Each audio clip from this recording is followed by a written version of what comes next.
keuangan, jadi jangan takut ya. Tapi Balai Pelestarian Kebudayaan Wilayah 5. Oke, Mbak Ima, tolong dijelaskan masalah Lokakarya hari ini yang baru saja selesai dilaksanakan. Apa sih yang dibahas tadi?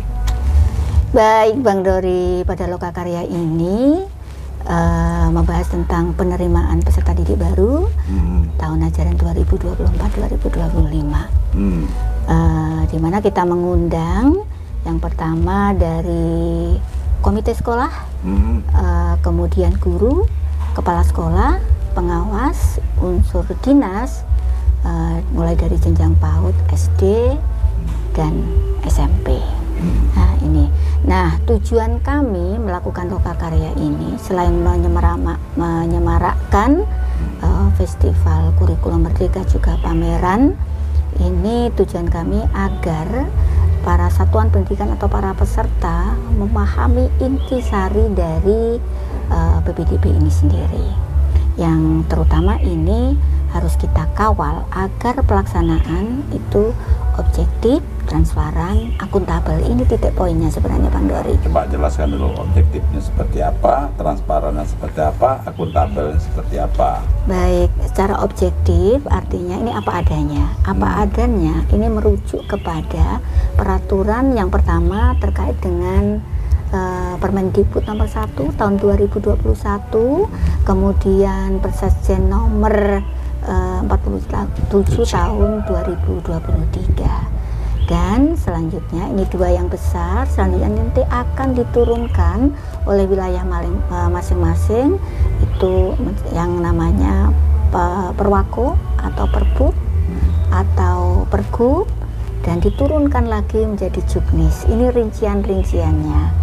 Jadi ini Bang Dori, di dalam pelaksanaan ini itu kan ada 4 jalur ya di dalam PPDB ini. Yang pertama itu jalur zonasi, kemudian jalur afirmasi, kemudian jalur perpindahan orang tua, dan terakhir ada jalur prestasi.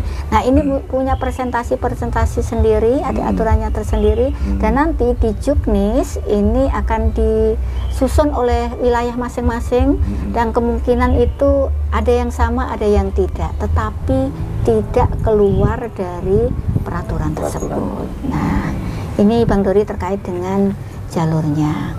Nah, kemudian ini data-data kan sangat dibutuhkan ya oleh Dinas Pendidikan maupun sekolah, maka kami juga melakukan kegiatan yang mengundang tanggal bulan Februari ya Pak ya? Nah, yang mengundang dari unsur lainnya yaitu Kemenak, kemudian dari swasta, lalu dari Dukcapil dan Dinsos. Ini yang bertujuan untuk menjembatani agar satuan pendidikan ini dalam melaksanakan PPDB secara itu tadi, yang 3 itu tadi poinnya. Nah, kita dengan Dukcapil itu terkait dengan data usia anak. Nah, data usia anak ini kan sangat penting kaitannya dengan penetapan daya tampung. Nah, kemudian kita melalui Dukcapil juga ini Bang Dori terkait data anak-anak yang kurang mampu. Nah, itu kan dari situ juga. Kemudian data-data lainnya. Kemudian yang terkait dengan jalur perpindahan orang tua. Nah, ini kan ada aturannya juga ini. Jadi ini untuk mencegah, ini kita butuh data-data itu dari Dukcapil. Misalnya data perpindahan orang tua, itu ada ketentuannya Bang Dori. Dia baru pindah atau kapan pindahnya? Nah, dari situ kan ada aturannya itu 1 tahun paling tidak. Nah, kalau tiba-tiba pas mau PPDB tiba-tiba perpindahan baru, ini kan perlu dicermati. Nggak bisa dadakan gitu ya? Ada aturannya, ada aturannya, batas-batasnya.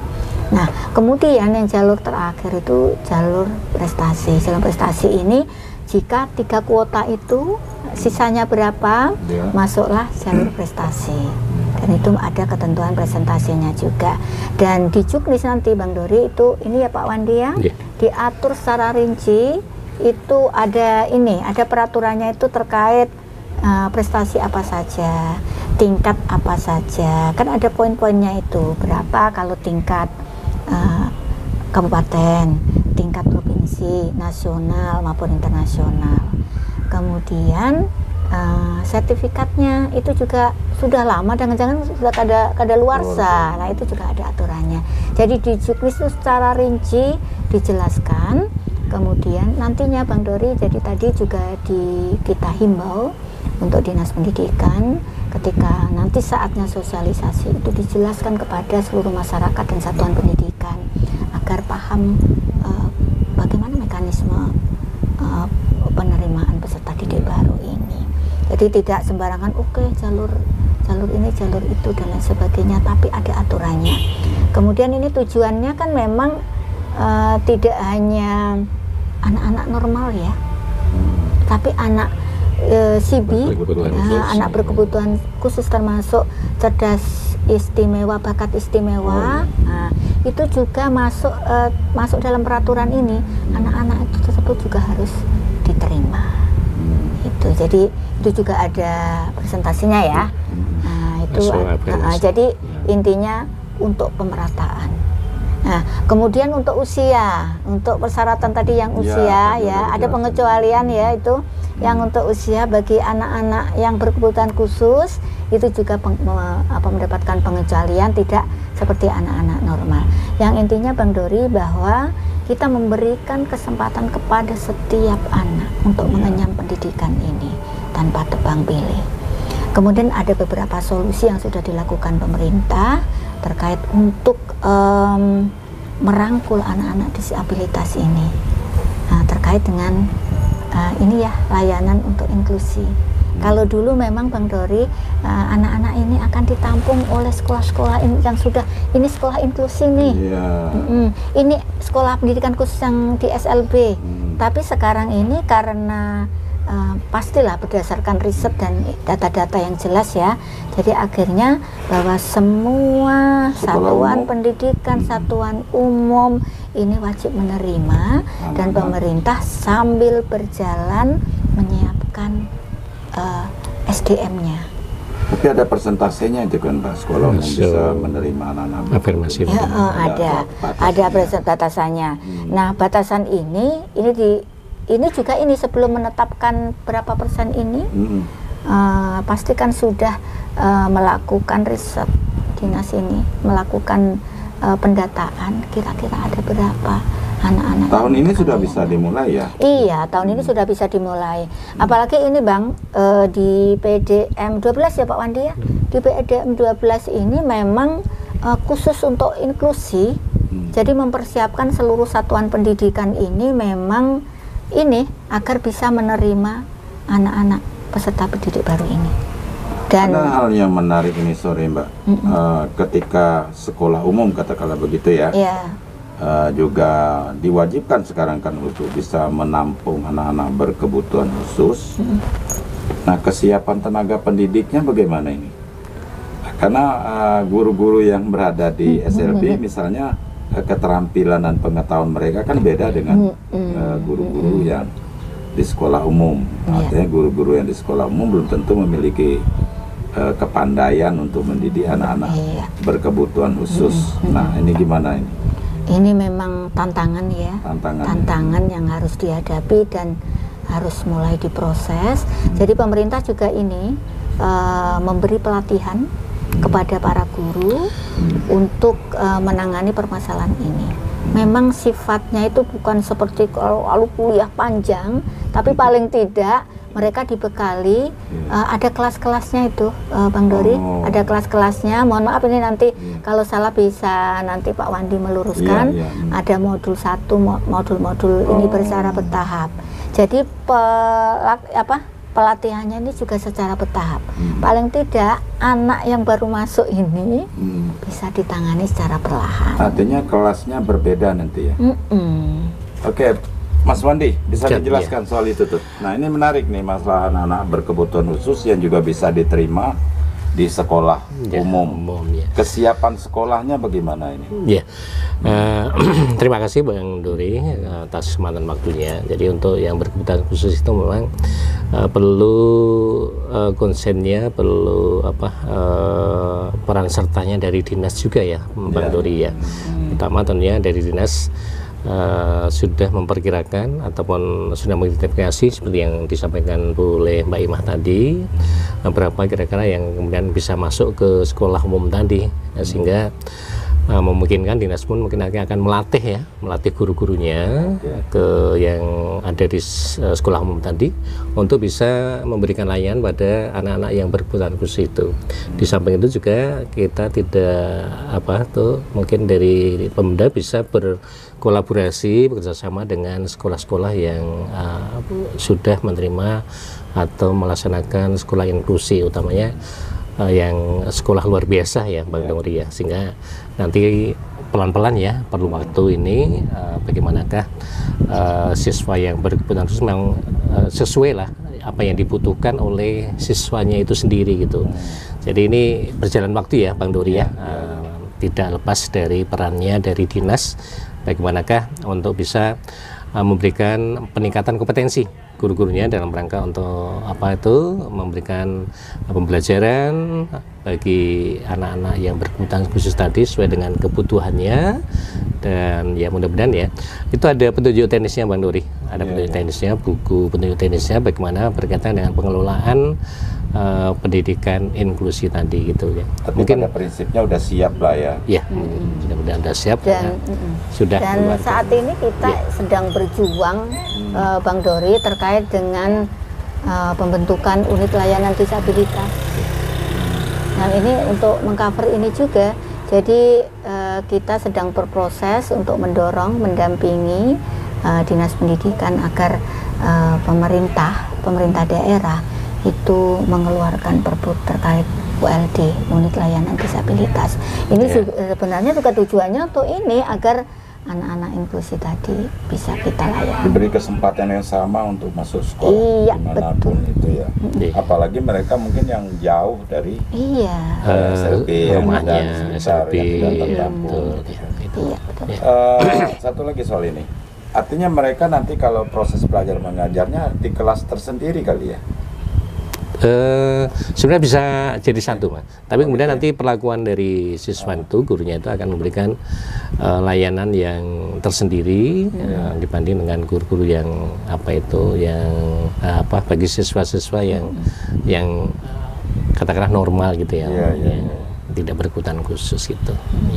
Cuma memang ada ya mungkin semacam saya sampaikan tadi perlakuan atau layanan khusus lagi lebih atau beda dengan yang tidak berkebutuhan khusus, ada boleh dikatakan ekstra ya Bang Dori ya, ada lebih sedikit. Oke, terkait PPDB tahun 2024 ini kantor kita juga melakukan pengawasan terhadap pelaksanaan ini. Apa yang diawasi? Dan seperti apa bentuk pengawasannya ini? Mas Wandi kali. Baik Pak Dori, jadi kami selaku UPT Kemendikbudristek ini di PDM 05 ada beberapa kegiatan-kegiatan dalam rangka untuk mengawal kegiatan PPDB ini. Yang pertama, kemarin sudah dilakukan analisis permasalahan PPDB. Ya, kita mengundang dari 11 kabupaten kota Bu Ima ya, dan provinsi untuk menganalisis kira-kira permasalahan apa yang sudah terjadi pada PPDB sebelumnya. Kemudian setelah itu kita juga ada kegiatan untuk pendampingan Bang Dori, pendampingan pada kabupaten kota berkaitan dengan pelaksanaan PPDB, di mana kemarin hasil yang kita harapkan dari pendampingan itu pertama berkaitan dengan juknis, kemudian peta yonasi, dan yang ketiga berkaitan dengan aplikasi PPDB itu sendiri. Setelah itu kita akan lakukan dengan nanti pemantauan PPDB. Kita akan turun kemungkinan nanti Bu Ima ya, turun Juli ya Pak? Juli ya. Sesuai dengan pelaksanaan PPDB itu kita akan memantau ke dinas kabupaten kota bagaimana dengan pelaksanaan itu. Kemudian yang kedua, yang ketiga, empat ya, yang keempat yaitu berkaitan dengan kegiatan setelah pemantauan itu adalah analisis ya, analisis hasil pemantauan, dan nanti diakhiri dengan pelaporan dari PPDB secara umum ataupun secara besarnya yang ada di Provinsi Jambi. Mungkin itu Bang Dori. Okay. Dan selanjutnya setelah itu kita akan berkoordinasi lagi dengan Dinas Pendidikan, karena nanti Dinas Pendidikan akan melakukan penyusunan pelaporan, yang dimana pelaporan itu akan dikumpulkan salah satunya di Kemendikbudristek. Nah, BPMP selaku UPD Kemendikbudristek itu akan menghandle terkait dengan pelaporan itu. Nah, itu Bang Dori. Nah, selanjutnya bahan pelaporan itu yang nantinya akan dijadikan bahan pengawasan. Nah, bahan pengawasan tidak lanjut ya Pak. Kira-kira apa sih hambatan, tantangan yang terjadi di lapangan yang nantinya program tindak lanjut ke depan itu tidak terjadi lagi, diminimalisir lagi tantangan-tantangan itu. Nah, itu Bang Dori terkait konsep PPDB dalam 1 tahun ini, karena nanti sekitar bulan Oktober semua harus finish. Oktober ya Pak Wandi ya, sekitar Oktober itu semua harus finish, dan kita akan bergerak lagi mulai Desember itu akan melakukan memberikan motivasi kembali terkait persiapan 2025-2026. Itu konsep PPDB Bang Dori. Satu lagi barangkali supaya informasi ini lebih terpusat ke satu lokus atau media atau apa masyarakat, sehingga tidak meragukan atau ada informasi-informasi yang berseliweran yang membingungkan masyarakatnya. Bagaimana nih caranya nih? Apakah kantor kita yang menyediakan informasi itu tentang PPDB atau diserahkan ke sekolah masing-masing? Tentu saja termasuk tenaga operatornya, maksud saya juga ini. Oh, semuanya ya. Iya. Ini Bang Dori, pertama yang kita lakukan adalah melalui apakah itu dari BPMP, kemudian dari dinas, lalu satuan pendidikan. Itu akan melakukan sosialisasi. Bagaimana mekanisme pelaksanaan PPDB. Ini syaratnya dan semuanya hingga ke ending dari PPDB itu yang berkonsep pada 3 poin tadi: objektif, transparan, akuntabel. Nah, itu sosialisasi itu ditujukan untuk itu. Siapa yang diundang? Nah, ini secara keseluruhan nanti akan melibatkan seluruh masyarakat, termasuk orang tua, kemudian calon peserta didik baru, kemudian kalau kita dinas pendidikan ya Pak ya, kalau kita akan mengundang dinas pendidikan dan dinas lainnya, termasuk kemarin itu yang penanda tanganan komitmen, kemudian penanda tanganan fakta integritas, yang tujuannya itu nanti memang untuk 3 poin itu, agar pelaksanaan PPDB kita itu bisa objektif, transparan, dan akuntabel. Mungkin Pak Wandi akan menambahkan. Saya kira mungkin cukup. Iya. Oke, terakhir.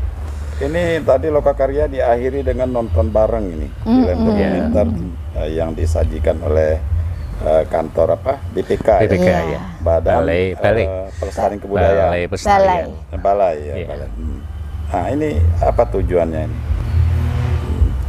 Supaya lebih memahami dunia pendidikan atau gimana? Iya, jadi gini ya, ini salah satu program dari BPK ya, Balai Pelestarian Kebudayaan itu. Kemarin kita mengacu pada surat edarannya, di mana di sana pun bisa menampilkan tentang film-film dokumenter. Artinya biar masyarakat juga terbuka ya, bagaimanakah kebudayaan yang ada di wilayah Jambi ini. Nah, seperti tadi ditampilkan yaitu dari Muaro Jambi ya, kalau tidak salah, di Kumpe itu, sehingga masyarakat kan tahu bagaimanakah tentang budaya Jambi, khususnya Joloka tadi kaitan dengan mata pencarian juga ya tadi, yaitu ya kita akan artinya akan senang dengan budaya sendiri ya Bang Dori ya, gitu ya, akan mencintai terhadap budaya sendiri gitu man. Ya. Oke, cukup. Yep. Dan mungkin lebih detail nanti akan dijelaskan oleh BPK. Oke. BPK ya, Terima kasih. Yeah. Mas ya. Mudah-mudahan sukses acaranya. Amin. Terima kasih Bang Dori.